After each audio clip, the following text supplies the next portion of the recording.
რადგან ხანგრძლივი შესვენების შემდეგ, შეჩერების შემდეგ დღეს პირველად ვხვდებით,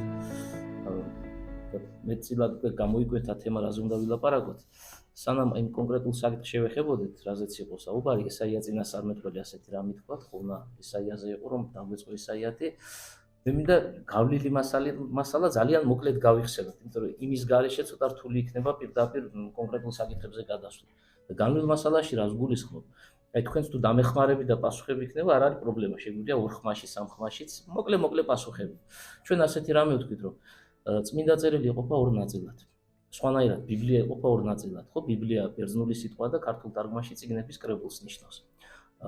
ეს არის ძველი აღთქმა და ახალი აღთქმა. უშუალოდ ჩვენ მე და თქვენ გავდიოდი ძველ აღთქმას, ხო? ამასაც შეიძლება ვიღაცა ახალია და აი გახსენების სახით, მაგრამ ძველი აღთქმა გარკვეულ მონაკვეთებად იყოფა. ის არ არის ერთი მთლიანი წიგნი, ხო?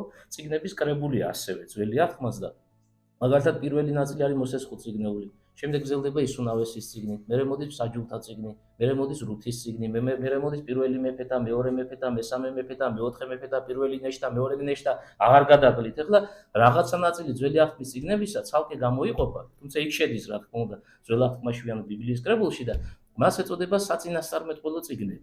და რაოდენობა ასეთი წიგნებისა თუ გახსოვთ, აი ახლა შეკითხვის დრო დადგა და პასუხი იქნება, თუნდაც შეცდომით არ აუშავს, არ დაიქცევა ქვეყანა.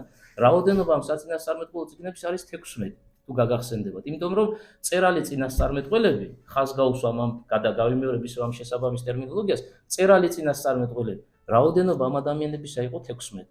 ვინც ასპარეზზე გამოვიდა და ღვთისაგან მიიღო კურთხევა, რომ რაც ზეპირსიტყვიერად იქადაგა, მხოლოდ ამით არ შემოფარგლული იყო და ნათქვამი ასევე წერილობითი სახით გადმოცემული. რატომ ვამბობთ ამას, იცით ხაზგასმას რატომ ვაკეთებ? გარდა მწერალი წინასწარმეტყველებისა, რომელთა რაოდენობაც უკვე გავიხსენეთ და დავაზუსტეთ, რომ 16 არიან თურმე, არსებობენ არამწერალი წინასწარმეტყველები, სხვანაირადაც ვთქვათ, ზეპირსიტყვიერად ქადაგებელი წინასწარმეტყველები. და ასეთი ადამიანები თქვენ იცით სახელები, ხო? მაგალითად გეტყვით ელია წინასწარმეტყველი, ენუქი წინასწარმეტყველი, ვინ გითხრათ კიდე მაგალითად ელისე წინასწარმეტყველი, ხო? ნათან წინასწარმეტყველი, დიდი დავითის მეფსალმონის მეგობარი და ასე შემდეგ. ისინი წინასწარმეტყველები არიან, ტერმინი არ განსხვავდება. რაც ეწოდება ესაიას თუ იონას, იგივე ტერმინი ეწოდება ჩემ მიერ ჩამოთვლილ პირებს, მაგრამ განმასხვავებელი ერთ-ერთი ნიშანი არის ის, რომ ესაიამ თუ იონამ თუ დანარჩენმა 14-მა წიგნები დაწერა, ხოლო აი ამ ადამიანებმა წიგნები არ დაწერეს, იქადაგეს, იწინასწარმეტყველეს, მომავალი განჭვრიტეს, მაგრამ ერთი წინადადებაც კი მათ წერილობითი სახით არ გაუწერია და ეს არ შემოჩენილა და ძველი აღთქმის წიგნებში ასეთი მონაცემები ჩვენ არ აქვს. აი ამიტომაც უშუალოდ როდესაც საწინასწარმეტყველო წიგნების შესწავლა ხდება, აქ არ იგულისხმებიან არამწერალი, ანუ ზეპირსიტყვიერად ქადაგებელი წინასწარმეტყველები. და როგორც ვთქვით, მხოლოდ ამ 16 ადამიანს ეკეთება სწორება, ვისაც ღვთის კურთხევით, ამასაც ხაზგასმით სჭირდება თქმა, თვითნებურად კი არა, აი უშუალოდ ღმერთმა დაავალა და ეს კარგად ჩანს ტექსტებში, ხო, განსაკუთრებით იერემიას წინასწარმეტყველებაში, ამ ადამიანმა სადღაცას 1-20 წელი იქადაგა და ქადაგებს ყოველდღიურად, მაგრამ ერთი წინადადება არ დაუწერია და როცა დადგა შესაბამისი დრო, ღვთის მითითების შედეგად კალამი აიღო და წერა დაიწყო. აი ეს ნათელი დასტურია იმისა, რომ ბიბლიური წიგნები ეს არ არის ადამიანის აი როგორც ხატრული ლიტერატურა იწერება, ხო, რაღაცამ დაიცინა, გაიღვიძა და კარგი იდეები მოვიდა აზრები, რაღაცა მანამდე იფიქრა იმშელა და როგორც თვითონ უნდა თავისი ფანტაზიის მიხედვით შეიძლება რეალურ საცებ უძნება და ხშირად ასე ხდება რეალურ ამბებს, მაგრამ ჩვენ თავის ფანტაზიის მიხედვით მიყავს საუბარი, ხო, როგორც უნდა, საიდაც უნდა იქით გადაუხვევს და შედეგი რაც უნდა იმას დადებს საბოლოო ჯამში და აი მე იმის თქმა მინდოდა და პრინციპში ამას ბევრი განმარტება არ სჭირდება, რადგან წმინდა წერილი ღვთის სიტყვა ავტორი კონკრეტულად ვინ ჩვენ ვიცით მოსე თუ ესაია თუ იონა თუ ასე შემდეგ ისინი კი არ არიან ბუნებითი ავტორი ბიბლიისა ეკლესიის მამები ასე გვასწავლიან უზენაესი ღმერთია და ეს ხალხი არის ღვთის ხელში კალამი კარგი გაგებით როგორც ჩვენ კალამი უნდა გვეკავოს და კალამს ვაწერინებდეთ მაგრამ კალამი ხო არ წერს იმ მოძღვრებას და სწავლებას რაც ჩვენგან გამოდის არა აი ამ გაგებით კალმის ფუნქციას ასრულებენ და იწერება მათი საშუალებით ისწავლება რასაც ღვთის სიტყვა ეწოდება. ესე იგი 16 წინასწარმეტყველი ყოფილა და ჩვენ იონათი დავიწყეთ, აი თქვენ მე გამახსენეთ, დამეხმარეთ, ერთ-ერთი ამ 16-ში იონა შედის, მაგრამ კიდევ ერთხელ ის ძველი მასალის გამეორება 16 წინასწარმეტყველი ეკლესიამ გაყო 2 ჯგუფად, 2 ნაწილად. ესენი არიან თუ გაგახსენდება თქვენ დიდი წინასწარმეტყველები და მცირე წინასწარმეტყველები. რატომ მოხდა ასე დაყოფა? მიზეზი რა არის? იმიტომ რომ დიდი აბსოლუტურად საპირისპირო ტერმინია მცირესი, ხო და განმარტება სჭირდება ამ მოვლენას და მამები ასეთ რამეს გვეუბნებიან. ვინც დიდი მოცულობის წიგნები დაწერა, იმას ეწოდა დიდი წინასწარმეტყველი და მაგალითს გეტყვით, იონამ დაწერა 4 თავისაგან შემდგარი წიგნი და ესაიამ დაწერა 66 თავისგან შემდგარი წიგნი. თქვენ რომელს დაარქმევდით ვის და რომელს მცირეს, ხო? ისე რიტორიკული შეკითხვა, გასაგებია უკვე. ხო, სხვანაირადაც ვიტყვი. აბდი ასეთი პიროვნებაა მწერალი წინასწარმეტყველი, მან დაწერა ერთი თავისგან შემდგარი წიგნი. არის იერემია, წეგანას ვახსენეთ 52 თავისგან შედგება მისი წიგნი. ისევ რიტორიკული შეკითხვა, ვის დაარქმევდით ვის და ვის მცირეს, გასაგებია პასუხი, ხო? აი ერთი პრინციპი, როგორ ხდება დაყოფა დიდებისა და მცირებისა, მაგრამ ეს არ არის საკმარისი. მეორე განმარტება ამ საკითხისა, ვინ დიდი და ვინ მცირე, ეკლესიის მომებთან ასეთი ეგზეგეტიკა ხდება. ვინც საკუთარი საწინასწარმეტყველო წიგნები მესიასთან დაკავშირებული მოვლენებით და დახონძლული სახით მიაწოდა მსმენელებს, აი იმ ადამიანს დიდი ეწოდება. დანარჩენები ყველა მესიაზე ლაპარაკობს 16-ვე. ჩვენ ვერ ვნახავთ ვერც ერთ მათგანს, აი თუნდაც აბდია ერთი წიგნია, რაღაც 22-23 მუხლია, მესიაზე რომ არ იყოს საუბარი, მაგრამ იმათთან ან ერთი კონკრეტული ეპიზოდი, ან ისე პირობითად ვიტყვი, ან ორი საკითხი, ან სამი საკითხი, იმის იქით არ მიდიან. და მაშინ როდესაც დიდ წინასწარმეტყველებთან იმდენი მესიანური წინასწარმეტყველება, რითი დავიწყო და რითი დავასრულე, ამ დეტალებში აღარ შევდივარ უკვე, ხო? აი ამიტომაც ვინც ბევრი გვაუწყა, იმას ეკლესიამ დიდი წინასწარმეტყველი უწოდა, ვინც ცოტა უფრო მცირედ, მაგრამ მაინც მესიის შესახებ გვაუწყებს, რა თქმა უნდა წინასწარმეტყველი ეწოდება, მაგრამ ამ ორ ტერმინს შორის მას განეკუთვნება სიტყვა მცირე წინასწარმეტყველი, ხო? აი ამ პრინციპით იყოფა ეს 16 ადამიანი და ჩვენ პირველი საკითხი, ქრონოლოგია ასეთია, ვინც ასპარეზზე გამოვიდა 16 შორის, ეს იყო იო. და ამიტომაც დავიწყეთ იონად. და სულ რაღაც 4 თავისგან შედგება, არ არის დიდი ტექსტი და აი ერთი წუთი დამჭირდება გონების თვალით რომ გადავავლოთ რაზე აქ ლაპარაკი. იონა არის ადამიანი, ვისაც ღმერთი ეცხადება, ასე იწყება ტექსტი და ავალებს ნინევიაში, ეს არის ასურეთის იმპერიის დედაქალაქი ქადაგებას. იონა უარს ამბობს, უპირისპირდება საღვთო მოწოდებას და გარბის მთელი თავისი არსებით. ჩადის იოპეში, ქალაქზე ალაპარაკი, ისრაელის სამეფო საპორტო ქალაქი, სადაც ხომალდები მოადგებოდნენ ხოლმე და იქ აიღებს გადაიხდის სანავეს, ძველ ქართულ ტექსტში შვილებ, ანუ ბილეთი უფრო გასაგები რომ იყოს, ადის პირველივე ხომალდზე, გამსვლელზე ისრაელიდან და ეს ხომალდი თარშიშისკენ მიემართება. და როგორც კი ამ ხომალდზე აღმოჩნდება და ეს ხომალდი უკვე ზღვაში შეცურდა სიღრმეში, გემის უბეში ჩავა იქ ქვედა ნაწილი, გემის ძველ ქართულ ტერმინოლოგიის მიხედვით თურმე უბე და იქ არის ჩასული და ღრმა ძილით ძინავს. და ამ დროს განგებულებიდან აბობოქრდება ზღვა და სადაც ხომალდი უნდა დაიდგას. და მეზღვაურები ცდილობენ არსებული წესის გამოყენებით გაიხსნან თავი, ეს არის ტვირთის გადაყრა, გემის მიღმა, რომ შემსუბუქდეს ხომალდი. საბოლოო ჯამში მაქსიმალურად შევამოკლოთ ეგ ამბები. ისე ხდება, რომ ისინი ვერაფერს ვერ გახდებიან, უფრო და უფრო ძლიერდება ეს გრიგალი და უფრო და უფრო მეტად ბობოქრობს ზღვა. ყველას გააერთიანებენ და ჯერ თავიანთ ღმერთებს მიმართავენ, წარმართები არიან და სხვადასხვა ღმერთი ყავთ, სხვადასხვა აღმსარებლობის ხალხია. საბოლოოდ ყველა ერთად გემბანზე შეიკრიბებიან, ვიღაცა დამნაშავე მათ შორის უნდა იყოს, ასე აღიქვა მათმა გონებამ ამ გასასწრების მიზეზი და წილისყრას მიმართავენ. ძველ დროში, როგორც ჩეულერში, ასევე წარმართებში ძალიან ხშირად გამოყენებულს, ხო? აი მოციქული ერთი რომ განუდგა იუდას გულისხმობ ამ კრებულს, კი იცით რა ფორმას მიმართეს და როგორ მოხდა ახალი მოციქულის დამატება და 12 რიცხვის შევსება. იქა წილისყრა იყო გამოყენებული. ასე რომ ჩვეულებრივი ამბავი იყო ძველ ეპოქაშიც და მათ შორის პირველ საუკუნეში. და ნახეთ ახლა როგორი ამბავია, ეს წილისყრა ვის შეხვდა, წილი ვის ერგო, ვინც იყავით და ესწრებოდით, აი ვინც არის დამნაშავე ამ ზღვის აბობოქრებაში, ხო? იმას შეხვდა წილი და ეს არის იონი. და მაშინვე კითხვას უსვამენ, ვინ ხარ, საიდან ხარ, რა აინტერესებს, ამ კაცის მიზეზი ვიღუპები და ბუნებრივი ახლა ჩვენ წარმოვიდგინოთ, გავაცოცხლოთ, შუაში ჩავაყენებ და წრეს დავარტყამ და ვეთქვით რა სათითაოდ მოყვევი ყველა ამბავი. რა ხდება, აქ რატო აღმოჩნდი და სად მიდიხარ. და ამ კაცმა უთხრა რომ მეო ცისა და ქვეყნის შემოქმედი ღმერთის შვილი ვარ. ანუ მოკლე ერთი წინადადებაა სულ გამოცემული. თუმცა განმარტებების მიხედვით თავიდან ბოლომდე მოყვა ეგ ამბები, რაც მას შეემთხვა რომ გაურბოდა ღმერთს და ღმერთი განრისხებული პირობითად ეფრემასურს დავესესხოთ, უკან დაზდევნებია და ეს პროცესი მიმდინარეობს. და მათ უთხრეს კითხეს, ნახეს რომ წმინდა კაცია. კი დაუპირისპირდა ღვთისნებას, მაგრამ რადგან ღმერთმა მოუწოდა თავისი საქმის გასაკეთებლად, ღმერთი ასე შემთხვევით ვიღაცებს არ ეძებს, ხო, რაღაცა დიდის მფლობელია, თუმცა რაღაც გაუგებრობა არის, კი ყველა ადამიანი მფლობელობას ატარებს თავის თავში, ხო, როგორ დიდ სიმაღლეზეც არ უნდა იყოს. და საბოლოო ჯამში იონამ ასეთ სიტყვები უთხრა, გადამაგდე ზღვაში, ზღვა დაგიწმარდებათ და მშვიდობით გააგრძელებს ცვლილობას. წინასწარმეტყველს საბოლოო ჯამში ხელი მოკიდეს, კიდევ შეთხელ შევამოკლოთ, გადააგდე ზღვაში და ზღვა დაწყნარდა. და მეზღვაურებმა მშვიდობით გააგრძელეს ცვლილობა. ამ დროს უკვე მოცურდება დიდი ვეშაპი, ღმერთმა მომართა როგორც ტექსტში ამიტიტებული და ამ ვეშაპმა წინასწარმეტყველი გადაყლავა. და რამდენი დღე იმყოფებოდა ვეშაპის წიაღში? ჩვენ დახმარება დამჭირდა 3 დღე და ღამე. აი, საწინასწარმეტყველო წიგნების ფუნქცია რა არის? უფრო მოკლედ მინდოდა, მაგრამ არ გამომივიდა. საწინასწარმეტყველო წიგნების ფუნქცია ორი ფორმით, ორი სახით, ეს ძალიან მნიშვნელოვანი სწავლებაა და ესეც გავიმეორებ და ამას ხაზი გავუსვათ.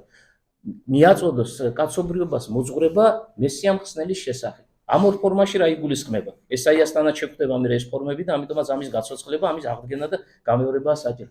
როგორც დიდი მოძღვარი წმინდა იოანე ოქროპირი განმარტავს, ძველი აღთქმის წიგნებს თუ შევისწავლით ყურადღებით, წინასწარმეტყველებები, რომელიც იქ არის გადმოცემული, იყოფა ორ ჯგუფად. ერთი ჯგუფი არის ქართულად თუ თარგმნით იმ შესაბამის მონაცემს ოქროპირისეულს სიტყვათა მიერი წინასწარმეტყველებები, აი ზუსტად გადმომაქვს, არაფერს არ ცვლის, სიტყვათა მიერი წინასწარმეტყველებები და მეორე ფორმა წინასწარმეტყველებებისა, ეს არის საქმეთა მიერი წინასწარმეტყველებები. სხვა ფორმა არ არსებობს. აი თუ რაღაცა წინასწარმეტყველება უნდა ვეძებოთ, ან ერთში ჩაჯდება, ან მეორეში ჩაჯდება. რომელია სიტყვათა მიერი და რომელია საქმეთა მიერი. მოდით საქმეთა მიერი დავიწყოთ, იმიტომ რომ იონას მაგალითი ვახსენეთ. აი იონა რომ გადაყლაპა ვეშაპმა და 3 დღე და ღამე იმყოფებოდა მის წიაღში, ეს რომელი იქნება? ლოგიკურად რომ დაფიქრდეთ, სიტყვათა მიერი თუ საქმეთა მიერი? ეს არის საქმეთა მიერი წინასწარმეტყველება. აბრაამმა რომ ისააკი აიყვანა მორიას მთაზე და აი მთის ძირში რომ შეშა მოაკიდებინა ზურგზე და თვითონ დანამი აქვს და ცეცხლი და მამის ნება სიკვდილამდე ექვემდებარება, ისააკი უთხრა რომ ის უნდა დაიკლას ბოლოს და ხელფეხი მიუშურა, შეაკრევინა თავი და ელოდება რომ როდის ჩავსცემს მამა მახვილს. ოქროპირის განმარტების მიხედვით და უკვე თქვენს ლოგიკურად ასწრით, ამ ორ წინასწარმეტყველებას შორის საქმეთა მიერი წინასწარმეტყველება, ანუ თუ კი ისტორია რაღაცა მომხდარი და ამ ისტორიაში დაინახება მესიანური, ყველა შემთხვევაში არ ჭირდება უკვე ძიება, ეს არის საქმეთა მიერი წინასწარმეტყველება. მაგრამ ძველი აღთქმის წიგნები მხოლოდ საქმეთა მიერ წინასწარმეტყველებას არ დაიტევენ. მათში არის მეორე მხარე წინასწარმეტყველებებისა, რომელსაც ეწოდება სიტყვათა მიერი წინასწარმეტყველებები. და რა არის ასეთ სიტყვათა მიერ წინასწარმეტყველებები? ნიმუში და მაგალითად, რა თქმა უნდა, ყველას ვერ შევეხებით ახლა. აი, პირველი რაც მე გამახსენდა ჩემს გონებაში და ასე მახსენდება ხოლმე რატომღაც, ეს არის დიდი წინასწარმეტყველის ესაიას მიერ წარმოთქმული ყველაზე ცნობილი წინასწარმეტყველება, აი ეკლესიაში მოსიარული ადამიანებისთვის, რომ ახლა მიუდგეს ქალწული, შვედზე და უწოდიან სახელი მისი ემანუელი. რატომ არის სიტყვათა მიერი? მე მგონი ხვდებით, ერთი წინადადებით მაინც გამოვარდა. სიტყვები წარმოთქვა ეს ადამიანი. რამე ისტორია კი არ გადახდენია თავს, მისი შვილი თუ კონკრეტულად მასთან დაკავშირებული ამბავი, რა, სიტყვები თქვა, რომ დადგება შესაბამისი ჟამი, როდესაც ქალწული მიუდგება შობზეს და მას სახელად ემანუელს უწოდებენ და აი ყველა ასეთი ფორმა წინასწარმეტყველებისა სიტყვებით როცა ხმოვანდება მოვლენა, ეს არის სიტყვათა მიერი წინასწარმეტყველებები. ამიტომაც საწინასწარმეტყველო წიგნებში განსაკუთრებით ამ 16 წიგნში, იმიტომ ამ ხალხის ფუნქცია იყო მთელი სისავსით, მთელი არსებით, მთელი სიღრმეებით, ხო? და კიდე ბევრი სიტყვის მოშვილება შეგვიძლია გადმოეცათ მოძღვრება, სწავლება კაცობრიობის მხსნელის თაობაზე. და რატომ უნდა გადმოეცათ ეს სწავლება და მოძღვრება, ხო? საგანგებოდ განსაკუთრებული ფუნქცია ამ კუთხით ესაია წინასწარმეტყველმა იტვირთა. მოდით ახლა იონას მე შევამოკლებ, იმიტომ რომ ისე ვრცლად გამომდის, რომ მეოთხე თავის დასასრულამდე ალბათ ესაიას ვერც გადავალ და ესაიასკენ გავაკეთოთ სწორება, შევცვალოთ თემა. ჩვენ ვთქვით, რომ 16 წინასწარმეტყველს შორის ორი ჯგუფია, დიდი და მცირე წინასწარმეტყველები, მაგრამ რაოდენობა არ დამისახელებია. 4-ნი არიან დიდები და 12-ნი არიან მცირენი. შესაბამისად, დიდი წიგნები დაუწერია 4 კაცს და ბევრი წინასწარმეტყველება ამ 4 ადამიანს გადმოუცია, ხო? და უფრო ნაკლები წიგნები 12-ს. ვინ არის ეს 4 დიდი კაცი? აი უკვე ჩამოხალკირდება სახელებს და სხვებს დავანებოთ თავი მცირებს. ესენი არიან პირველ ადგილზე ყველა შემთხვევაში ესაია უნდა დავასახელო, ქრონოლოგიაც ასეთია. პირველი ის გამოვიდა დიდებს შორის, მეორე ადგილზე იერემია, მესამე ადგილზე ეზეკიელი და მეოთხე ადგილზე ასევე დარწმუნებული ვარ თქვენთვის ცნობილი ადამიანი წინასწარმეტყველი დანიელი, ასე ქვია მას, ხო? მაგრამ რადგან ჩვენ ორად დავყავით წინასწარმეტყველები, მწერალი წინასწარმეტყველები, კიდევ ერთხელ დავაკონკრეტოთ და დიდები და მცირეები უწოდეთ მათ. ეკლესია ასეთ განმარტებასაც გვთავაზობს, იერარქია. ანუ იმ 4-ში ვიღაცა გამოირჩევა, ვიღაცა განსაკუთრებული პატივით არის, ასე იგი, დაწინაურებული დანარჩენ 3-თან მიმართებით. ვინ არის ეს? რომელია ჩამონათვალში 4 სახელი რაც წარმოადგენთ ჩვენ? ეს არის ესაია წინასწარმეტყველი. და რა არის ამის მიზეზი? უпростоრად ერთს ვიტყვი და მე მიზეზზე გადავიდე. მას აი ამ საგანგებო მოვლენის გამო, რომ ის უპირატესია დანარჩენთან შედარებით, ერთადერთს ეწოდება ძველი აღთქმის მახარებელი. და მახარებელთა რაოდენობა ჩვენ ვიცით რომ 4-ია, მათე, მარკოზი, ლუკა და იოანე და აი საეკლესიო განმარტებები ეკლესიის მამები გვთავაზობენ სწავლებას, მოძღვრებას მეხუთე მახარებლის შესახებ და ეს არის ესაია. იმდენი მოვლენა გვაუწყა, იმდენი წვრილმანი დეტალებში გადმოცემული ამბებია აღწერილი მის წიგნში, 66 თავისგან შედგება, ყველაზე ვრცელია მოცულობით. აი წიგნებს თუ შევადარებთ ერთმანეთს, რომ შეუძლებელია ეს მახარებლად არ წოდებულიყო, ხო? ბოლო-ბოლო კიდევ ერთხელ გავმეორდები, ახლა მიუდგეს ქალწული, შვაზე და უწოდიან სახელი მისი ემანუელი. ამაზე დიდი რა უნდა იყოს? თუმცა ეს ერთია, იმის იგი კიდე სხვებიც ხვდება რა. იგივე წინასწარმეტყველი ესაია, რადგან გადავედით ესაიაზე და ჯერჯერობით მაინც ზოგადი მიმოხილვა გვაქვს. მისი წიგნის 53 თავი, ის ქალწულისაგან შობა მე-7 თავია. 7-14, მე-7 თავის მე-14 მოხლი. 53 თავი, ანუ საკმაოდ სიღრმეში, ლამის უკვე დასასრულისკენ, თავიდან ბოლომდე ეძღვნება მაცხოვრის ჯვარცმის შესახებ წინასწარმეტყველებას. აი სახარებაში თუ გახსოვთ, მახარებლები გვეუბნებიან, რომ აღსრულდა წინასწარმეტყველება, რომელიც იტყოდა ავაზაკთა თანა შეირაცხა, რომ მარჯვნივ და მარცხნივ კიდე არიან ვიღაცები ჯვარცმულები, ამ თავიდანა 53 თავიდანა. თუ გახსოვთ, საქმე მოციქულთაშია საჭურის იზის და წიგნი უყრია ხელ და კითხულობს, ესაიას წიგნი უყრია, მაგრამ ვერ იგებს რაზეა ლაპარაკი. და მე ერთ-ერთი მოციქული აუხსნის შინაარ სულიერს რა იგულისხმება და ასეთ სიტყვებია მან, ვითარცა ცხოვარი კვლავ მიგვარა და ვითარცა კარგი წინაშე მრისველისა ესრეთ არ აღებს პირსათვისა, აღარ გავაგრძელებ, ესაიას 53 თავი. ანუ იმდენ მოვლენას ეხება ჯვარცმასთან დაკავშირებულს, როგორც ნეტარი იერონიმი ეთქვის, ერთადერთი რაც აკლდება ამ თავს და თითქოს და ნაკლდვანება, ეს არის ტერმინი ჯვარი. ეს არ ახსენა მან. თუმცა ის რაც ახალ აღთქმაში უნდა მომხდარიყო, ახალ აღთქმას დაუტოვო, ახალი აღთქმის მახარებლებს დაუტოვო, თვითონ შემოიფარგლა იმ ძირითადი დაარსებითი სწავლებებით, რაც თან იმავდროულად დოგმატური სწავლებებია, ხო? და რა გაგებით დოგმატური სწავლებები, აი ამის დაკონკრეტებაც აუცილებელია. ძველი აღთქმის მოღვაწეები ხადაგებენ მესიის შესახებ. და მოდით ახლა რადგან ესაიაზე გვიწევს ჩვენ საუბარი, ხო შემდეგი შეხვედრების დროს ალბათ უფრო კონკრეტულ საკითხებზე გადავალთ, ჯერ მაინც ზოგად ჩარჩოში ჩავსვათ, ხო? უფრო გაშლილად ვილაპარაკოთ ამ თემაზე. ვინ არის მესია? ასე დავსვათ შეკითხვა. ანუ ის მესია, ვიზეც ესაიამ უნდა ილაპარაკოს, იონამ უნდა ილაპარაკოს, მოსემ უნდა ილაპარაკოს და კიდე ბევრმა სხვა. ვინ არის ეს მესია? ანუ კაცობრიობის მხსნელი, სხვანაირად, ხო, სხვა ტერმინიც მოვიშველიოთ. ეს მესია, ხო შეიძლება ჩვენ ასე აღვიქვათ, რომ იქნებ მათ ეგონათ, რომ ადამიანი მოვიდოდა, ჩვეულებრივი ლიტონი ადამიანი, ამ ტერმინსაც გამოიყენებ. ანუ მხოლოდ ადამიანი. აი მესიის საეკლესიო განმარტება როგორია? ეხლა ჩვენ თითქოს ცოტა მიმართულება შევცვალეთ და ქრისტოლოგიურ დოგმატიკაში გადავედით, მაგრამ აუცილებლად გვჭირდება ეს ამბავი, რომ კარგად გავაცნობიეროთ, რაზე გველაპარაკებიან ძველი აღთქმის მოღვაწეები. მესიასთან დაკავშირებული მოძღვრება, ანუ ქრისტოლოგიური სწავლება ეკლესიაში ასეა ჩამოყალიბებული, მე მაქსიმალურად შევამოკლებ. ადამიანის გამოსახსნელად და კაცობრიობის გამოსახსნელად, ადამიანი მაინც მხოლობითია, ჩვენ გავაერთიანოთ, ხო? კაცობრიობის გამოსახსნელად განკაცდა ერთ-ერთი სამებისაგან.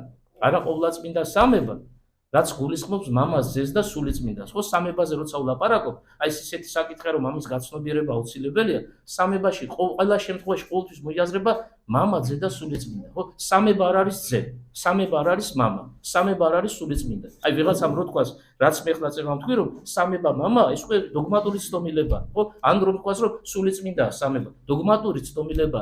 მამა, ძე და სულიწმინდა ცალკე აღებული ჰიპოსტასია. ანუ პირია, სხვანაირად თუ კი ვიტყვით, ხო? ძველ ქართულად გვამი. მაგრამ სამივე პირი ერთობლივად განიჭვრიტება ყოვლადწმინდა სამებაში, მამა, ძე და სულიწმინდა. და ნახეთ, საფრთხო ბუნება კი არ განკაცებულა, რომელიც ყოვლადწმინდა სამება, ვასწავლის საეკლესიო დოგმატიკა. არამედ განკაცდა ერთ-ერთი სამებისაგანი, ანუ ამ სამი ჰიპოსტაზიდან ერთ-ერთი. და ვინ არის ეს? რადგან სამი პირი ვიცი ჩვენ, მამის, ძის და სულიწმინდის ჰიპოსტაზები. რომელი პირი განკაცდა? მამისა არის. საეკლესიო დოგმატიკა ამას გვასწავლის. სულიწმინდის ჰიპოსტაზი არავითარ შემთხვევაში, ხო, თუ ვიღაცა ასე იტყვის, უკვე ცდომილება. აი ვინც დარჩა, მისი ჰიპოსტაზის განკაცება მოხდა. ანუ ეს არის ყოვლადწმინდა სამების მეორე ჰიპოსტაზი. რას ნიშნავს განკაცება? როგორ შეიძლება განიმარტოს? უფრო მარტივად, უფრო ლოგიკურად, რომ ძალიან სიღრმეებში არ წავიდეთ, ხო?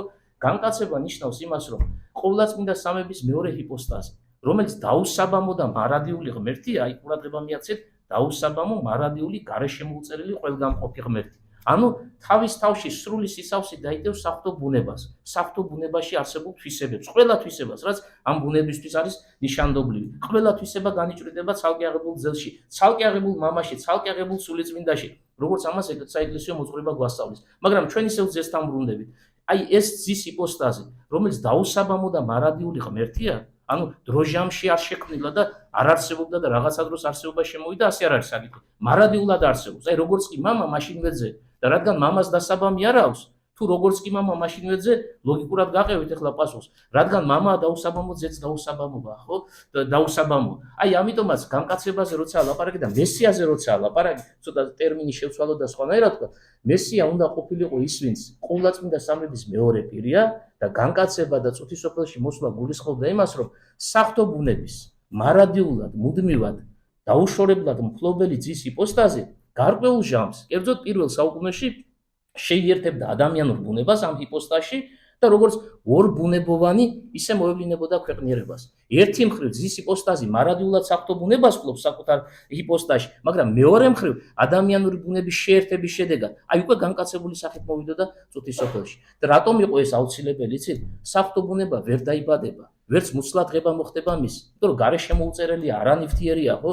გარე შემოუზღუდავია. მაგრამ აი როგორც კი ადამიანური ბუნება მიიღო ღმერთმა, ადამიანური ბუნება როგორც ქმნილი, გარე შემოწერილიც არის, დროჟამში დასაბამიერიც არის და ამიტომაც ყოვლადწმინდა ღვთისმშობელმა, ყოვლადწმინდა სამების მეორე ჰიპოსტაზი საკუთარ წიაღში დაიტია ადამიანური ბუნებით, შუა ადამიანური ბუნებით. იმიტომ რომ საფრთხო ბუნებას ადამიანი ვერ დაბადებს, ვერასოდეს, ვერ შობს, ვერასოდეს, ხო? კი გესმით, მე მგონი რაზეა ეხლა საუბარი. აი მესია სწორედ ესაა. ანუ ვიღაცა ჩვეულებრივი ერთ-ერთი რიგითი, ან სხვა ადამიანებზე უფრო ძლიერი ადამიანი კი არ არის, განკაცებული ღმერთია. როგორი ძლიერიც არ უნდა იყოს ვიღაცა, როგორი დიდი საქმეების მომპოვებელიც არ უნდა იყოს. ხო, კაცობრიობის ისტორიას რომ გადავავლოთ თვალი, შეიძლება გავიხსენოთ ძლიერი ადამიანები.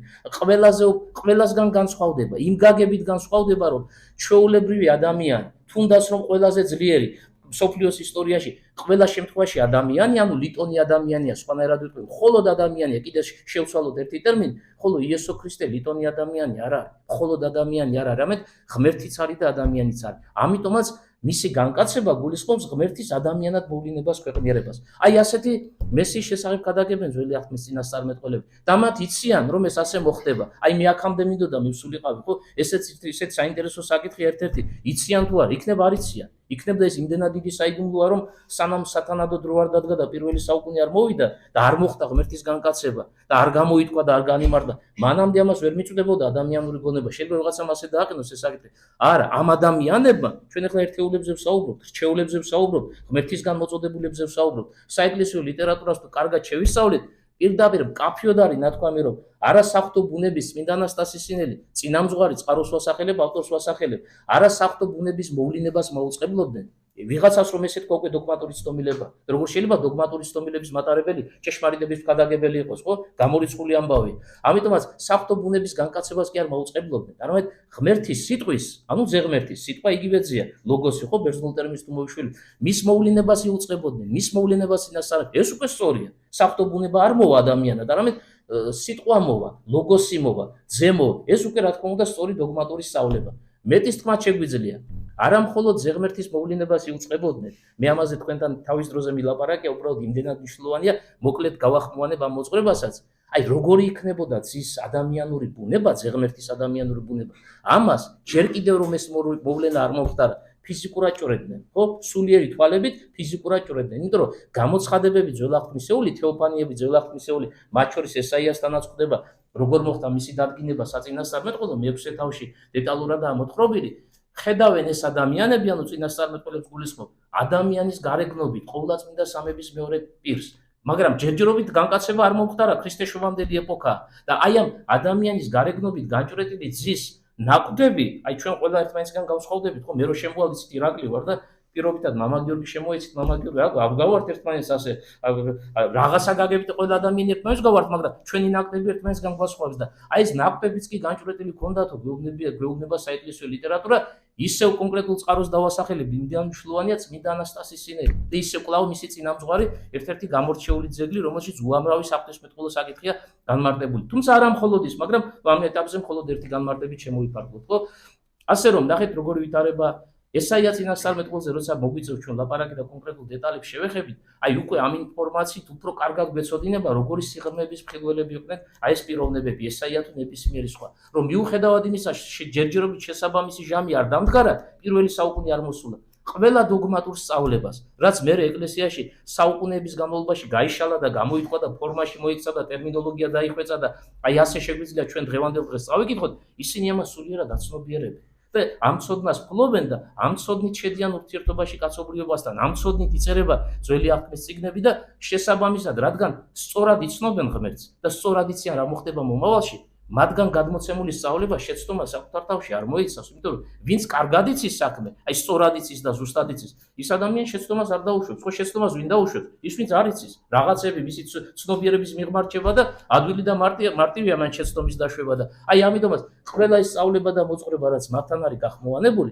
თავის თავში სრული ჭეშმარიტების ყველა ესაიას მიუახლოვდეთ, მე დრო დანიშნული მაქვს ვარ გადაგყალო ძალიან ჩვენ ვთქვით რომ ესაია არის დიდი წინასწარმეტყველი და ისიც ავთქვით რომ დიდი წინასწარმეტყველთა შორის გამორჩეულია, ხო, პირველი ადგილი უკავია, იგაგებით რომ מחარებლად იწოდება ეკლესიის მამათაგან. ვთქვით რომ მან დაწერა დიდი მოცულობის წიგნი, 66 თავს მოიცავს.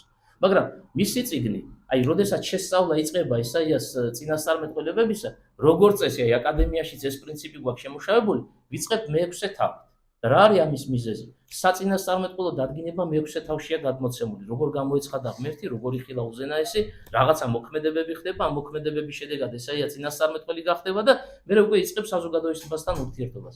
მაგრამ როგორც წესი, საწინასწარმეტყველო დადგინება სხვა შემთხვევებში, სხვა წიგნებს გულისხმობს, სხვა ავტორებს წინ უსწრებს, უпростоრად ამით იწყება. ხო, იმიტომ რომ ჯერ წინასწარმეტყველო დადგინება ხდება და მერე ხდება ურთიერთობაში შესვლა საზოგადოებასთან. აი მაგალითად ცოტა ისე გავგებრად გითხარით. ეზეკიელს ღმერთი გამოეცხადა, წინასწარმეტყველა დაადგინა და ეზეკიელმა მერე დაიწყო ურთიერთობა საზოგადოებასთან. სად არის მოქცეული საწინასწარმეტყველო დადგინება? მისი წიგნის დასაწყის ნაწილში, პირველი, მეორე, მესამე თავები. იერემია განეცხადა ღმერთს. შემდგომ შევიდა ურთიერთობაში საზოგადოებასთან. სად არის ეს გამოცხადება აღწერილი? პირველ თავში, იერემიას წიგნის. და ასე შემდეგ, ახლა სხვა მაგალითების აუცილებლობა არ არის. აი, ამ შემთხვევაში, როდესაც ჩვენ ესაიაზე ვსაუბრობთ, ჯერ 5 თავი დაწერა მან, რაღაცა მთელი რიგი მოვლენები აღწერილი. და მერე საწინასწარმეტყველო დადგინების თაობაზე მოგვითხრა. და რა არის ამის მიზეზი? აი, ერთი წინადადებით ამასაც მინდა გამოვეხმაურო. იმდენად რთული და მძიმე მდგომარეობა იუდეის სამეფოში, სადაც ესაია დაიბადა, გაიზარდა და მოღვაწეობს. იმდენად რთული მდგომარეობა, რომ ესაიას ჯერ უნდა ეჩვენებინა სიმძიმე, აი დაცემულობა, რელიგიური კუთხით, ზნეობრივი კუთხით, ყველა მიმართულებით საზოგადოებისა და მერე აუცილებლობა იმისა, რომ ღმერთმა წინასწარმეტყველი ასპარეზზე გამოიყვანა. რომ აი სწორედ ამ საქმისთვის, ხილებისთვის, შეგონებისთვის, ორივე მხარეს რომ ყურადღება მიექცეს რელიგიურსა, ზნეობრივ მხარესაც, აი მიზეზი, მაგრამ ჯერ ვითარება წარმოაჩინა. ისტორია მოყვა, აი როგორც ექიმი მიდის და ჯერ მაჯისტრებას დაადებს პაციენტის ასკელს და მდგომარეობას გაიგებს და მერე უკვე იწყება პროცესი, არა? აი დაახლოებით ასეთი სურათი. ამიტომაც ჩვენი პირველ 5 თავს ასე დეტალურად არ ვეხებით. თუმცა აი პირველივე თავი, მე ახლა არ ვიცოდი დღეს რითი ვიწყებდი და საგანგებო წიგნი არ წამომიღია ასე, მაგრამ აი თუ კი ვინმე პირველ თავს გადაშლის, მე შეიძლება სახში თუ დრო გექნება დასურვილი ნახო და დაიწყებთ წაკითხვას ესაიას წიგნის პირველი თავისა, როგორ დაიწყო მან საზოგადოებასთან ურთიერთობაში შესვლა და ერთი წამით წარმოიდგენ საკუთარ თავს იმ საზოგადოების ადგილზე, ვისაც ესაია მიმართავდა. აი რა გრძნობები გაუჩნდება ადამიანს და როგორი შინაგანი, როგორ გითხრათ, განცდები საინტერესოა. რატომ იცით? ყველა მოღვაწე, აი ბიბლიური მოღვაწეებიზე ჩვენ ლაპარაკობთ, თუმცა არა მხოლოდ მათ შორის ეკლესიის მამებიც, საკუთარ რა დავარქვათ ამას, საკუთარ მოღვაწეობაში იმყენებენ სიმკაცრეს, ურთიერთობის დროს, ხო? აი ადამიანებთან ურთიერთობის დროს. და ეს სიმკაცრე არ არის ადამიანურად მოფიქრებული ამბავი, რა ვიღაცამ თვითონ მოიფიქრა. აი ერთ ადგილს გაგახსენეთ პავლე მოციქულის ეპისტოლეში წერია ასეთ სიტყვები, რომ მრევლთან ურთიერთობის დროს, ადამიანებთან ურთიერთობის დროს ჯობია ასე დავარქვათ, მოძღვარი სამ ხერხს უნდა იყენებდეს. ეს არის შერისხენ დამოძღვრე და ანუგეში. ან ერთია საჭირო, ან მეორეა საჭირო, ან მესამეა საჭირო. ოღონდ ამას უკვე წესით მოძღვარი უნდა საზღვრავდეს, ვის რომელიც ჭირდება, ხო? ვიღაცა შერისხვა ჭირდება და შენ თუ ნუგეშინის ცემაზე გადახვედი, არასწორია, ხო? ვიღაცას ერთ წამალი უნდა, შენ სხვა წამალს აძლევ. ის ნაყოფს არ გამოიღებს. ვიღაცას ნუგეშინის ცემა ჭირდება, წაქცეულია ადამიანი და თუ იმის შერისხვას დაიწყებ, რა დაემართება, შეიძლება ფეხზე ვერ წამოდგეს, ერთად გული გაუსწრდეს, არა? წაქცეულს ამოყენება ჭირდება, ფეხზე რო დგას და რაღაცა დიდი წარმოდგენები აქვს თავის თავზე, იმას სხვა ფორმა ჭირდება. ეს ფორმები პავლე მოციქულმა კი ჩამოგვითვალა, მაგრამ მან კი არ გააცოცხლა. ძველი აღთქმის წიგნებშივე ჩანს უკვე ეს ადამიანები, თუნდაც ესაია, ასე შედის საზოგადოებასთან ურთიერთობაში. შერისხვაც არის, ნუგეშინის ცემაც არის და ყველა ფორმაა გამოყენებული, რაც კი საჭიროა, ხო, ახალი აღთქმის ეკლესიაში უკვე განმარტებითად რაცაა მოტანილი. და პირველივე სიტყვები, რითაც ის ურთიერთობა შევიდა საზოგადოებასთან, მე ამის თქვა მინდოდა, ჩემგან ჩამოთვლილი სამი ფორმიდან არის შერისხვა. ასე ისეთ მდგომარეობაში იმყოფება საზოგადოება და მე ჩემი სიტყვებით გეტყვით, ახლა წიგნი რახან არა გვაქვს და ასე იწყება. ჯერ პირველ თავში ვისი შვილი უბრალოდ პირველ მუხში ვისი შვილი ამას ასახელებს, რომ ამოსის ძეა და იუდეის სამეფოს მოღვაწე და მეორე მუხლიდან უკვე იწყება ასეთი სიტყვები, რომ ხარმაიცის თავისი სამყოფელი და ვირმა თავისი ბაგა, ხოლო ისრაელს თავის პატრონისა ვერ გაუგია, თავის პატრონი ვერ შეუცნია. და რატომ არის ეს საინტერესო? იცით, ახლა შეიძლება კარგად ვერ გავიგეთ, რას ამბობს ესაია. რას გულისხმობს წინასწარმეტყველი? ადამიანები, თქვენ ხომ ადამიანები ხართ. აი თქვენ ხარი და ვირი გჯობიათ.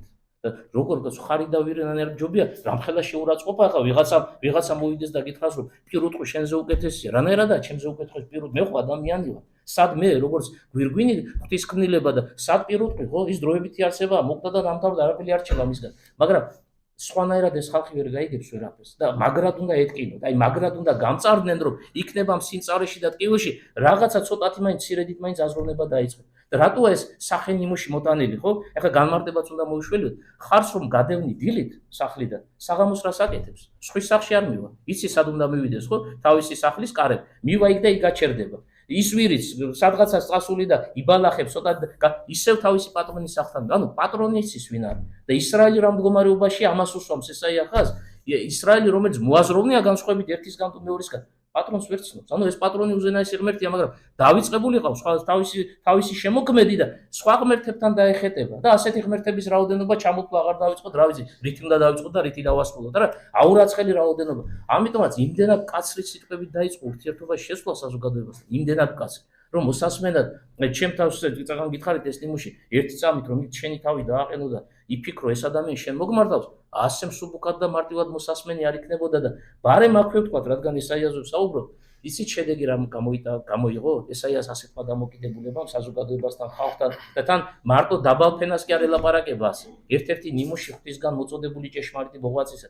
მისთვის არ აქვს მნიშვნელობა მეფეა თუ ჩვეულებრივი რიგითი გლეხია. სათქმელი თუა ყველას ერთნაირად ეუბნება. სიმკაცრე იქაცაა გამოჩენილი, იქაცაა გამოჩენილი.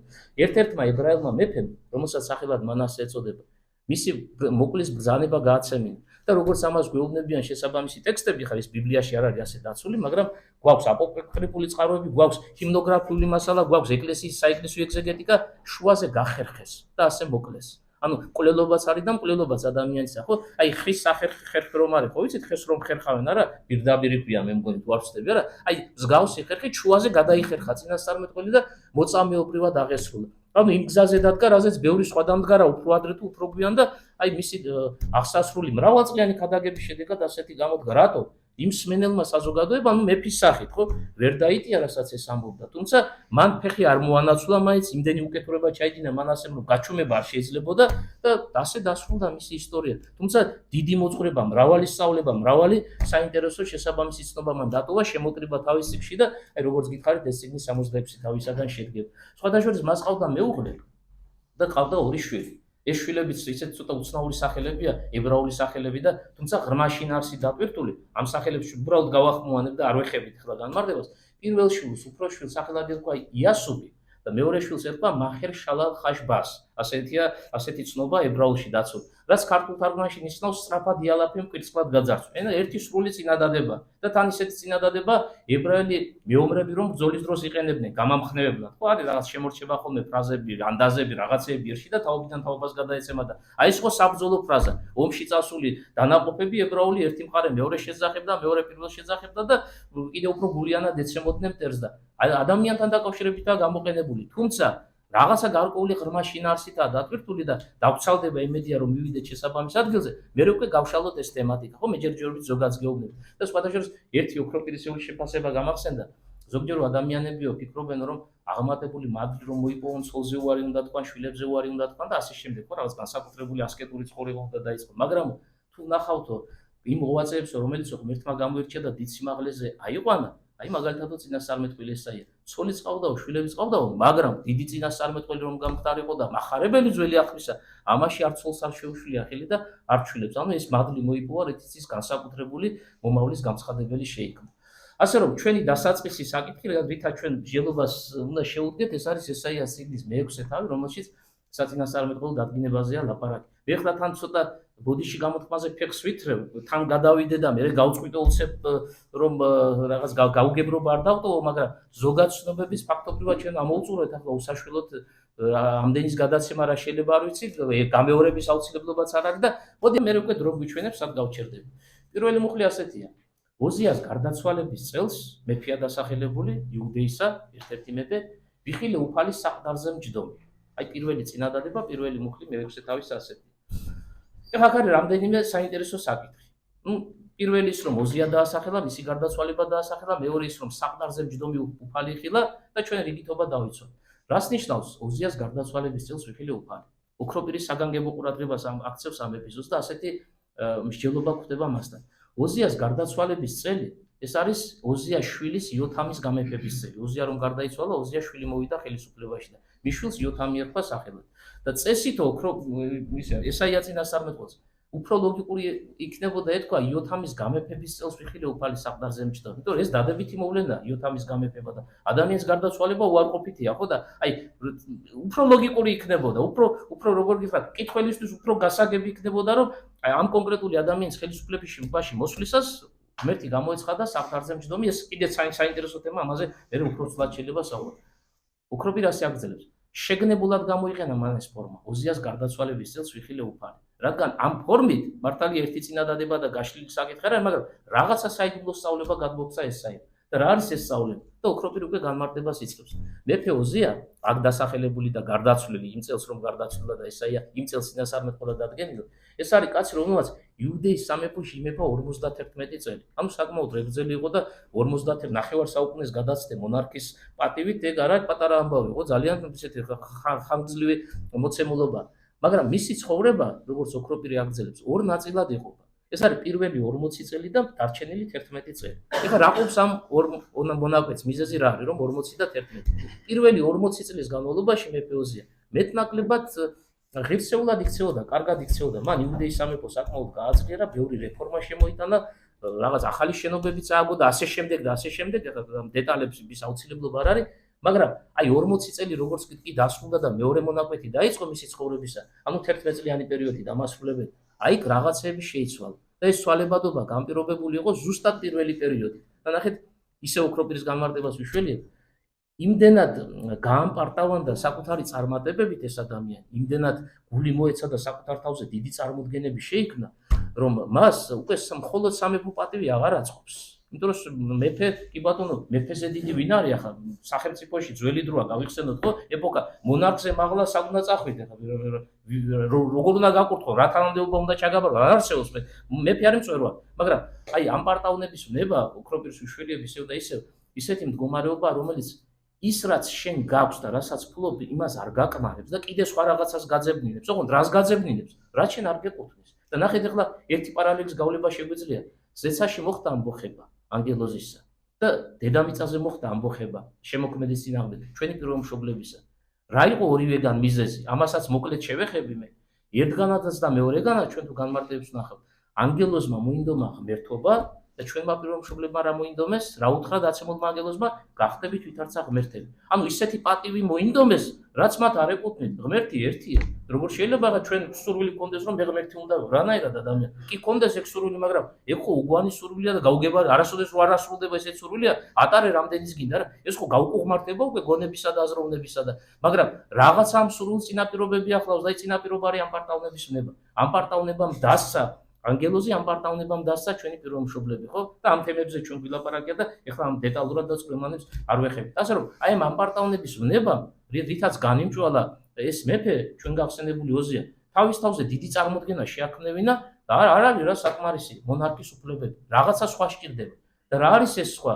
ძველ დროში როგორც წესი მონარქები მხოლოდ საერო ხელისუფლებას არ განეკუთვნებდნენ. აი თუნდაც ეგვიპტის ფარაონი ავიღოთ, ხო? ფარაონი მავდროულად ღმერთადაც მიიჩნეოდა და შესაბამისად თუ ღმერთის ტოლა კაცია და არა მარტო ფარაონი სხვა ადგილებში, თუმცა არ მინდა ხა დრო არ დავკარგოთ, მან რა უნდა გააკეთოს გარდა მონარქისტვის განკუთვნილი უფლებებისა, რა უნდა შეითავსოს? სამღვდელო მსახურება, სხვებს შეწირვები, ხო?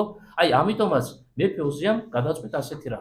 რადგან ის მხოლოდ მეფეა და მღვდელმთავრები სხვები არიან რჩეულიერის წიაღში და მოდით აქ ერთი პატარა ჩანართი გავაკეთოთ, თუ გახსოვთ ჩვენ ამაზეც ვილაპარაკია, ღმერთმა სამღვდელო მსახურებისთვის ებრაელთა შორის გამორჩია მხოლოდ ერთი ტომი. და ეს ტომი რომელი ტომი იყო? ლევის ტომი. ლევის შთამომავლები ერთ-ერთი მამამთავარი, ლევი ეწოდებოდა მას სახელად და მისი შთამომავლები ლევიტელებად იწოდებიან და მხოლოდ ისინი არიან მღვდლები, ხო? აი თანამედროვე ეპოქას ახალ ახალ გულისხმობ თუ შევადარებ ძველი ახლის აბსოლუტური განსხვავება. დღეს არავინ არ გეკითხება მამა შენი, ბაბუა შენი რა გვარი იყო, ხო? თუ ადამიანი მეტნაკლებად სურვილია და მდგომარეობა აძლევს შესაძლებლობას სასულიერო პირი გახდეს, თუ იტყვის იერარქით ახმობას, აკურთხებენ მას, მაგრამ აბა ძველ დროში ყოფილიყავი არალევიტელი, არავითარ შემთხვევაში მღვდლობის მსახურება შენ ვერ შეასრულებ. და როცა ოზიაზეა ლაპარაკი, ოზია იუდეის მეფეა და ვინ არიან იუდეის მეფეები? გენეტიკურად, მე ამ შემთხვევაში გენეტიკაში გულისხმობ მამამთავარს, ხო? ებრაელია, მაგრამ კონკრეტული ტომი გვაინტერესებს. ეს არის იუდას ტომი, ის დავითის შთამომავალია. ამიტომაც ვისი შთამომავალიც გინდა იყავი, მათ შორის დავითისა. შენ სამღვდელო მსახურების უფლება არ აქვს, ამიტომ ლევიტელი არ ქვია, ლევის შთამომავალი არ ახარ. აი ამიტომაც მას არ ქონდა ამის უფლება, მაგრამ რას გვეუბნება წმინდა წერილი და ისე ოქროპირის განმარტებაც შევაერთოთ, შევიდა ტაძრის შიდა ეზოში, სადაც მათ შორის არც ერთი ტომის წარმომადგენელს შესვლის უფლება არ ჰქონდა გარდა ლევიტელისა. მაგრამ ესეც არ იკმარა, შიდა ეზოში შესვლა უკვე სერიოზული პრობლემა, უკვე რჯულის დარღვევა. აი შიდა ეზოში რომ შევიდა, მას იქ დახვდა შენობა, ნაგებობა ებრაელთა ტაძრისა, რომელიც ორ ნაწილად იყოფოდა. აი პირველი კარებს კი როგორც გააღებია, მაგალითად აქ რომ კარები იღება, როგორც კი ფეხში ადგამდი, ხდებოდა წმინდა, ასე ეწოდება ამ ადგილს, ხო, პირველი ოთახი. მაგრამ ეს წმინდა არის ისეთი სივრცე, სადაც მღვდლებით შედიან და მღვდელმთავარით შედის ებრაელი. აი რამდენიმე ნაბიჯს რომ გადადგამდი და მაგალითად შუა ოთახამდე მოხვიდოდი, ხო, პირობითად აქ რომ ახლა რაღაც ფარდა იყო ჩამოფარებული შუაში, აი ამ ფარდის აქეთ უკვე დამასრულებელ ნაწილში იწყებოდა წმინდათა წმინდა. აი ეს წმინდათა წმინდა იყო ყველაზე აღმატებული, ყველაზე დიდი სიწმინდის დამტევი. აი აქ უკვე ამ წმინდათა წმინდაში მღვდლებს შემოსვლის უფლება არ ჰქონდათ, მხოლოდ ერთხელ წელიწადში ისიც ერთი კაცი ეს არის მღვდელმთავარი, ის შემოდიოდა. და ნახეთ ახლა რახან ტაძრის არქიტექტურა და სტრუქტურაც უკვე წარმოადგენთ, აი ამ ცოდნით უკან დაუბრუნდეთ. შიდა ეზოში შევიდა. შიდა ეზო საკმარისი არ არის. შიდა ეზოში ყველა შედის, ნებისმიერ ლევიტელი. ნებისმიერ ლევიტელის დონეზე გატოლება თავისა ამ კაც არ ეკუთვნის, ზევით უნდა წავიდეს, არა? წმინდაში შევიდა. ანუ კარები გააღო, ხო, პირობითად ასე ვთქვა და შეაბიჯა შიგნით. მაგრამ წმინდაში ნებისმიერი მღვდელი შედის, ლევიტელი ვინცა და მღვდელს გაუთანა პროსტავი, მაშინ როცა უფრო დიდი ხარისხი და მდგომარეობა მღვდელმთავრისა და როგორც ოქროპირი გვეუბნება, ხა ეს არ არის უკვე ბიბლიის ტექსტში დაკონკრეტებული, მაგრამ ოქროპირის განმარტება წმინდაში შესული მეფე უკვე დაიძრა წმინდათა წმინდისკენ და გადადგა რამდენიმე ნაბიჯი და სადაც აკრეცაბელი უნდა გახსნას და შიგნით უნდა შევიდეს, რაც ნიშნავს, რომ მღვდელმთავრის პატივიც განიკუთვნა ამ ადამიანმა, აი იქ მოხდა ტაძარში სასწაული. სასწაული იმ გაგებით, რომ მეფე ოზია კეთრით დასნეულდა. უცებ ყისიერად, აი წამში მოხდა ეგ ამბავი, ხო, წამის მიასეჭი.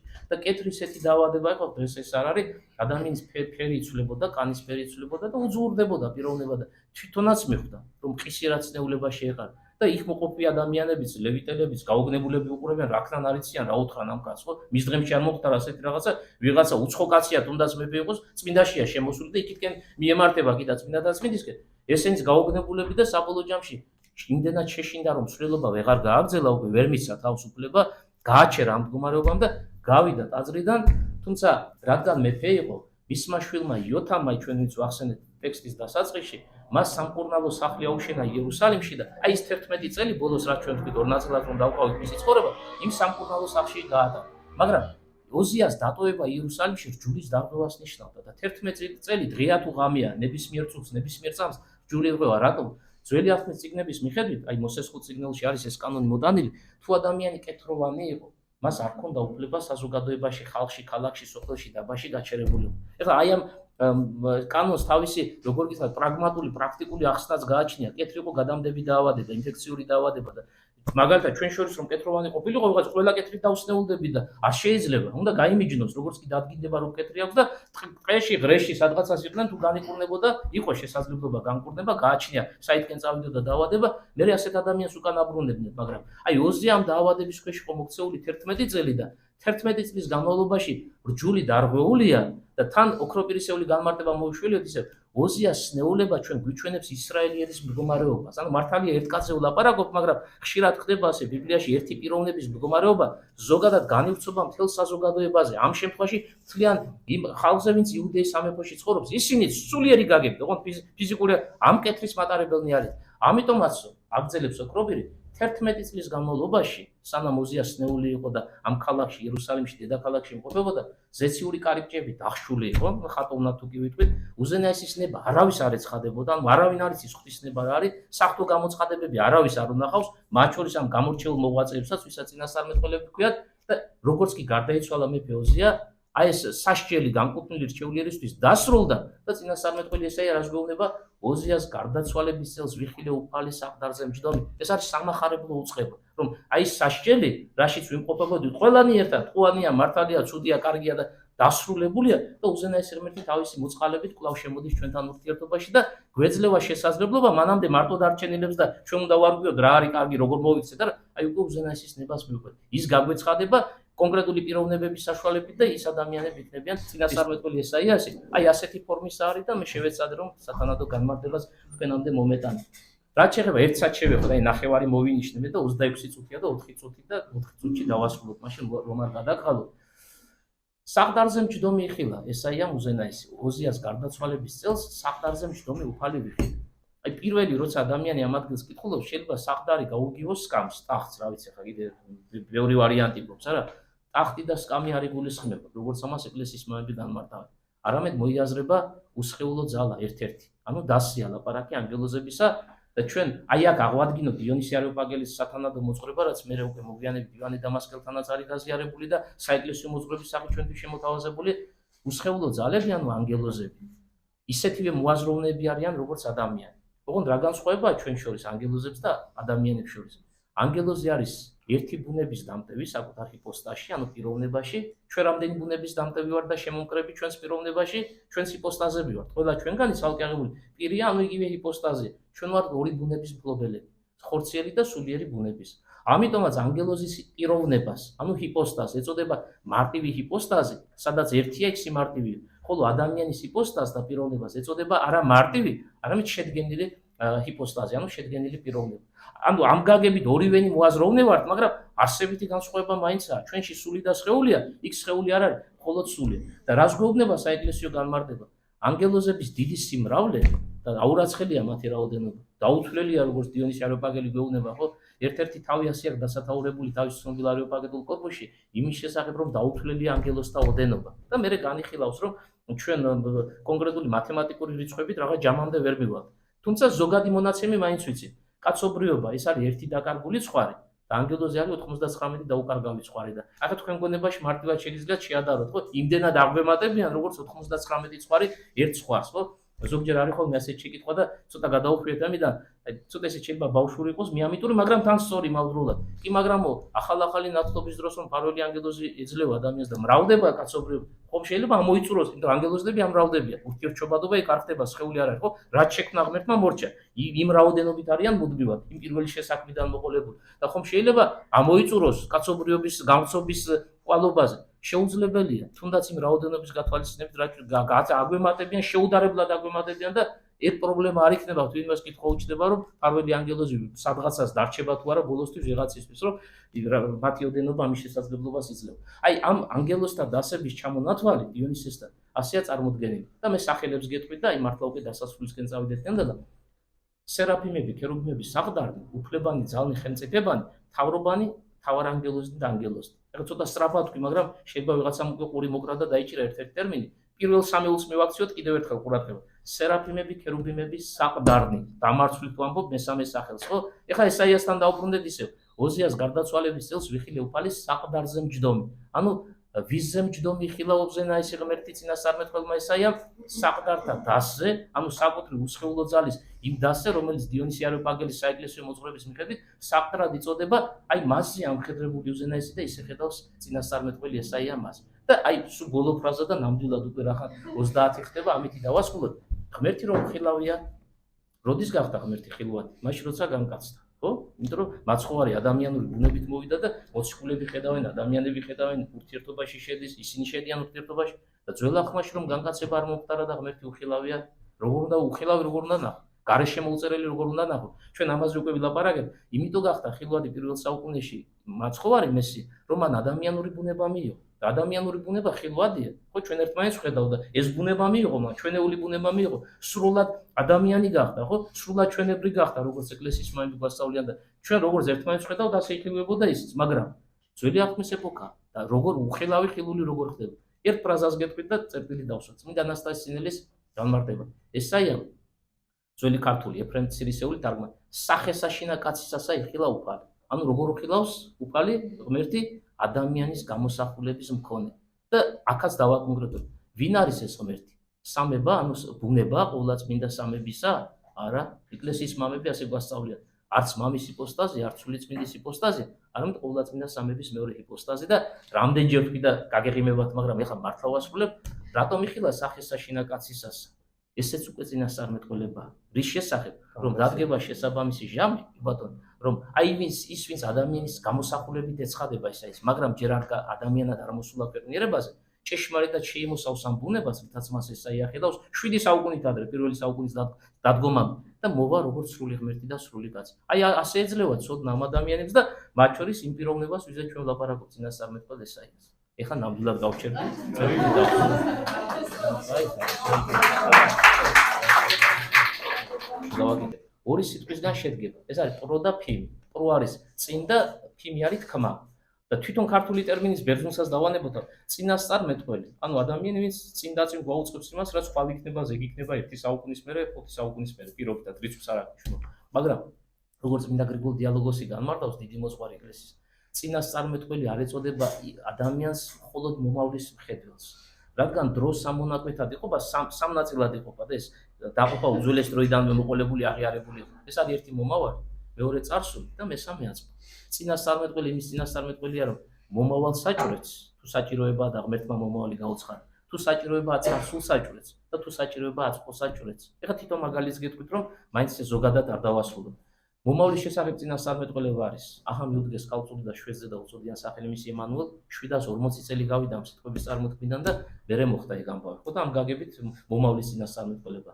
წარსულის წინასწარმეტყველება, როგორც ამას განმარტავს წმინდა გრიგოლ დიალოგოსი, მოსესგან მოტანილი მოძღვრება სამყაროს შექმნის შესახებ, რატომ არის წინასწარმეტყველება, ვიღაცა ეთქვის რა შუაშია წარსულთან წინასწარმეტყველება. ადამიანი რომელ დღეს შეიქმნა? პატარა შეკითხვა და პატარა პასუხი. მე-6 დღეს. და მოსე რომელი დღიდან იწყებს აღწერას? პირველი დღიდან და არა მარტო პირველი დღიდან.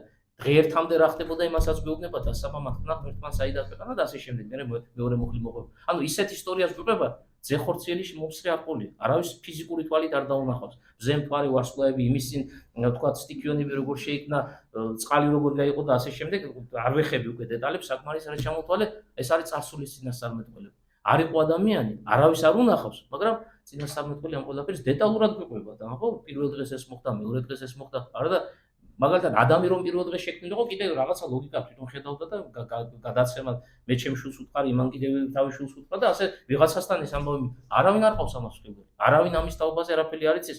ბოლო ადამიანი ამ შესაქმეში, ხო? აი იმ ჯაჭვში, რასაც უზენაესი არ არსებობიდან არსებობა შემოყვანს და აი ამ გაგებით ეს არის წარსულის წინასწარმეტყველება. და აწმყო შესახებ წინასწარმეტყველება, აქ ერთი ცოტა ვრცელი მაგალითია, მაგრამ შევეცდები მაქსიმალურად შევამოკლო. ნეემან ასური ჩამოვიდა ასურეთიდან ისრაელში. კეთრი აქვს და განკურნება უნდა იქ ვიღაცა ებრაელმა ასურეთში უთხრა, რომ აი ჩვენი ქვეყანა ღვთისმკურთხეული არის და იქნება და ჩადი და განეკურნო, ხო? ისეთი ხალხია თან მოღვაწეობენ წინასწარმეტყველები, ღვთისმფრინველები, შუამავლები, ღმერთსა და ადამიანებს შორის და ჩამოვიდა და ისრაელის მეფეს თხოვა, რომ აიო, მოვედი კეთრი მჭირდა განსაკურნებლად. ისრაელის მეფემ რო გაიგო, შემოიხია სამეფო შესამოსელი, შარზე ასურეთის მეფე მომაკვდავი კაცი გამოუშვა და მერე იტყვის, რომ ვერ განკურნე და ამის გამო დააქცევს ისრაელს და გლოვობს ისეთ ამბავში. და საბოლოო ჯამში ისე მოხდება, რომ ელისესთან გააგზავნიან. ეს არის ერთ-ერთი აი ელიას მოწაფე, გამორჩეული წინასწარმეტყველის ველახმისეულ. და ელისე არც კი შეხვდება ისე, ეტყვის ნემან შეუქმნის თავის მოწაფის საშუალებით, რომ აი იორდანეშიო, მდინარეშიო 7 ჯერ ჩადიო, დაფლობა უნდა მოხდეს, სულად ამოდიო და განკურნებული იქნები და წადიმერე სახში მშვიდობით. რო გაიგო ნემან ასურმა იორდანე, მე მგონი მე არა ვარ ნაყოფ, მაგრამ ტელევიზორში ახლა სტალახიანი მოდის, რასაც ვხედავ და იმ დროსაც ეთყობა ასეთი იყო და ეწყინა რაღაც დონეზე და ასეთ სიტყვები უთხრა. კი, მაგრამ თქვენ იორდანეში რო არ ჩავსულიყავიო, იყო მდინარეები გამოელიაო, საიდანაც მოვიდა ასურეთი და შუა მდინარეთიდან და ისეთი მდინარეები მოედინებაო ანკარას უხდა, ხო? უთხრეს რა უნდა მდინარეში ჩავსო, ჩადი რამდენად 7 ჯერ და ამოდი და რთული საქმე ხო არ არის, გააკეთა და მე-7 ჩასვლაზე და ამოსვლაზე სრულიად კეთრის ნასახი აღარ იყო და გაოცებული, გახარებული ცდილობს რომ ელისეს რაღაცა მაგლიერი კაცია. ხედავ თავარია მეფისა, არც საშუალების პრობლემა აქვს და არც პატივის ცემისა. ელისე მოთხრა, არა, მე არაფერი ამჭირდება შენ. ღმერთმა განკურნა და წადი მშვიდობით. არაფერი არ დაივიწყო ის ღმერთი, ვინც კურნება მოგმართ.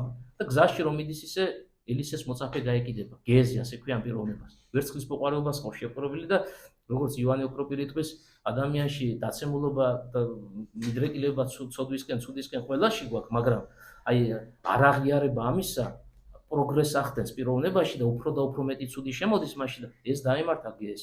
გეეს რომ ეღიარებინაო ვერცხლის მოყვარეობის ნება ელისეს წინაშე, არ მოვიდო და რაც იქ მოხდა, ის ისტორია რაც მე ახლა უნდა გავაგზავნო. და როგორც კი ნახა სიტუაცია, სათავისოდ განსაკუთრებულ მომგებიანი ამბავია და გაეკიდა უკან და დაეწია ნემანს და უთხრა ჩემმა მოწაფემ მასაებელმა გამომაგზავნა შენთან ელისემ, არა და ელისეს არაფერი არ მჭირდებაო ამას ეუბნებოდა. რაღაცა იქო ვიღაცები მოვიდაო და ეტყვის რაღაც ვერცხლი და შესამოსელი გამატაնել და ნემანი ახ წარმოიდგინეთ, კაცი კვდებოდა და ცოცხალი ერთს რომ ეტყოდა 100 გაატანდა, ხო?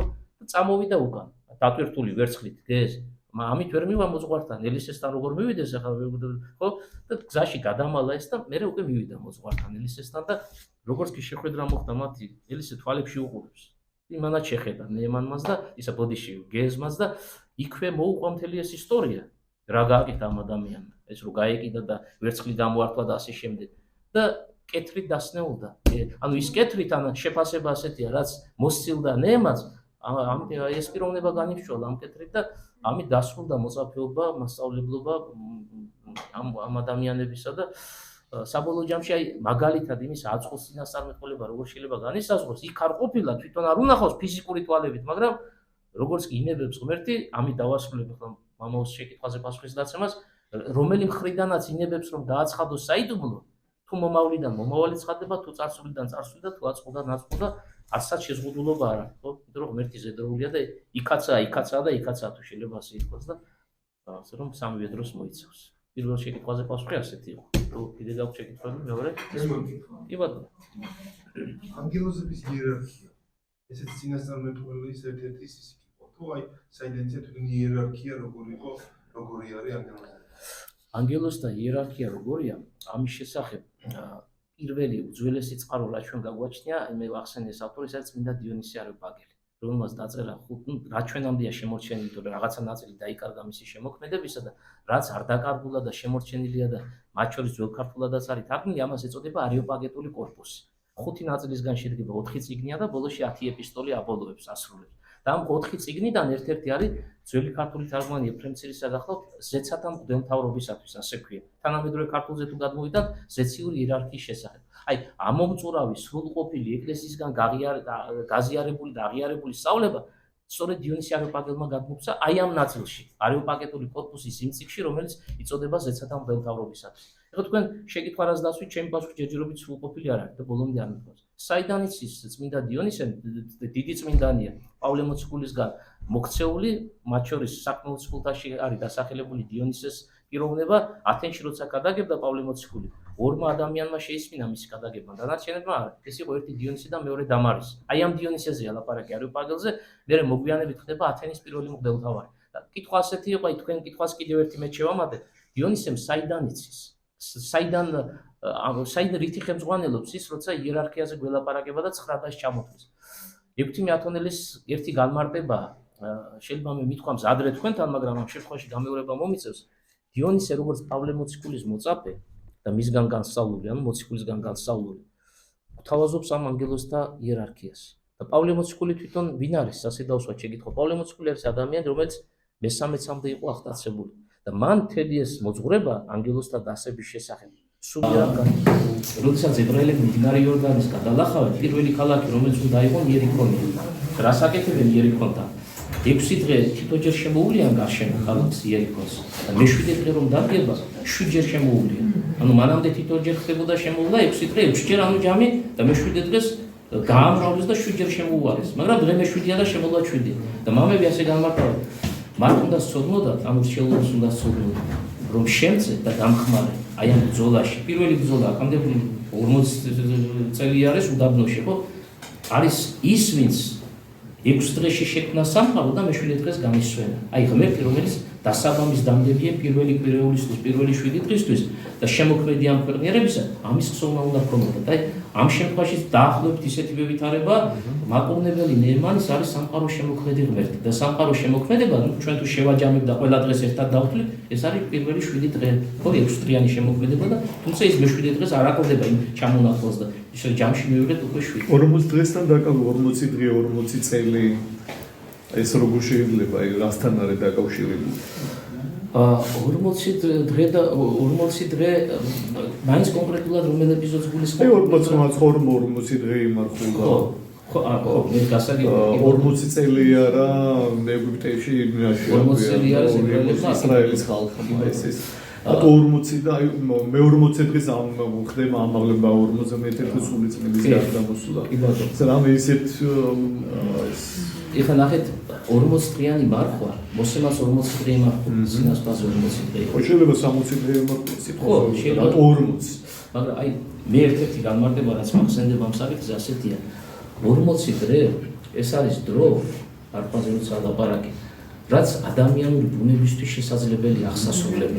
ანუ არსებობს ჩვენთვის აღსასრულებელი რაღაცა და არის მიუღწეველი რაღაცა. იმიტომ რომ ჩვენი ბუნება ქმნილი ბუნებაა და თავის შესაძლებლობებშია გარემოზღუდული, ხო?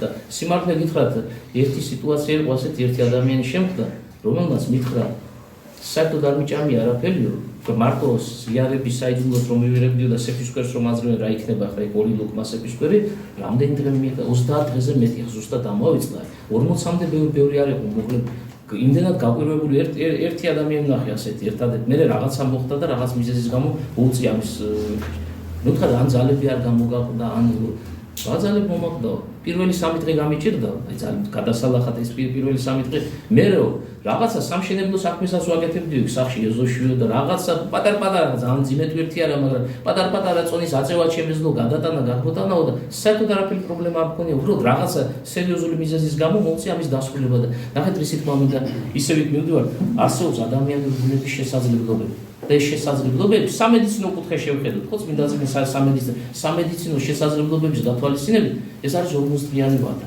და მაცხოვარიც ამიტომ რახან მოსემ 40 დღე იმახულა და მაქსიმუმი კაცობრიობის ბუნებისთვის ეს ჟამია განსაზღვრული მაცხოვარი როგორც სრული ადამიანი სოფელში მოსული ამას არ ცილდება რომ ვიღაცა მართლაც რომ ეს ადამიანი არ არის რაღაცა განსაკუთრებული უნარებს ხო ის ადამიანურ ბუნებას ზეუნარებს ფლობს არა ისეც როგორც ნებისმიერ ჩვენგანისა და აი ერთ-ერთი განმარტება ხა რაც მახსენდება მომაგიო რატომ ის და მაინც 40 დღე ასეთია თუმცა აი გონებას ოდიში ამ გამოთქვი ვიჭყლიტავ წმინდა მაქსიმესთან შეხვდა ამას წინა და ვერაფრით ვერ აღვადგინე მაგრამ რახან შეკითხვა დასმული მე ეგადმოშული მაქვს და კი აუცილებლად მაგას ვახო კიდე ერთი რაღაც განმარტება ძალიან საინტერესო უფრო ვერ აღვადგინე ვერაფრით გონებაში როგორ განმარტავს ამას ამ 40-ის სიმბოლური მხარე რაც გულისხმობს თავის თავში დაუსრულეთ ნუ შეესწრებთ ეხლა 40 დღე საქმე გარშე ხო